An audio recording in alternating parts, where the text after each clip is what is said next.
भाजपा सरकारान जर इंग्लिश भाषेक दिवपी अनुदान बंद केले ना तर भारतीय भाषा सुरक्षा मंच 2 ऑक्टोबराक जनतेक नवो राजकीय पर्याय दितले, अशी माहिती भारतीय भाषा सुरक्षा मंचाचे निमंत्रक सुभाष वेलिंगकार हांणी दिल्या।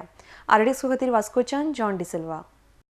सोंपून गेलो जून म्हयन्यात। आतां आमी ऑक्टोबर 2 तारखेक पर्याय दितले म्हणून सांगलां। भारतीय जनता पार्टीक जर लोकांनी मतां दिवंक जायना जाल्यार कोणाक लोकांनी मतां दिवच्यान निवडून हाडचो आनी भाजपाक कशी ठोकर मारची हें सांगपा खातीर 2 ऑक्टोबराक गांधी जयंतीच्या पवित्र दिसा ताची घोशणा करप असो आमी निर्धार केल्लो आसा।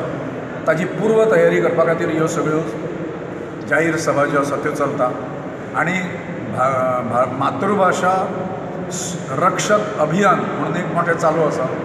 2 लाख रक्षक, प्रतिज्ञीत रक्षक म्हणजे जाहीर सभेक आयिल्ल्यान कंकणां चडया अशें न्हय, प्रतिज्ञेचे कार्यक्रम जावन मागीर तांकां कंकण घालून अशे प्रतिज्ञीत रक्षक 2 लाख गोंयभर करपाचो प्रण जो आसा तो उतरला।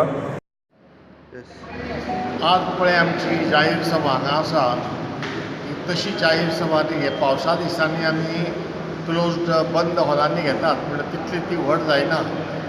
आनीक हे सभेंत मुख्य विशय सांगपाचो म्हणजे आमचो भाशा सुरक्षा मंचाचो मुख्य विशय म्हणजे सरकारान ते पाद्रींचे आनी माद्रींचे इश्कोलांक डायसिजन सोसायटीच्या इंग्लीश प्राथमीक शाळांक जें अनुदान सुरू केलां तें बंद करपाचें। काँग्रेस सरकारान सुरू केल्लें BJPन सुरू दवरलां, चालू दवरलां, तें बंद करपाक जाय।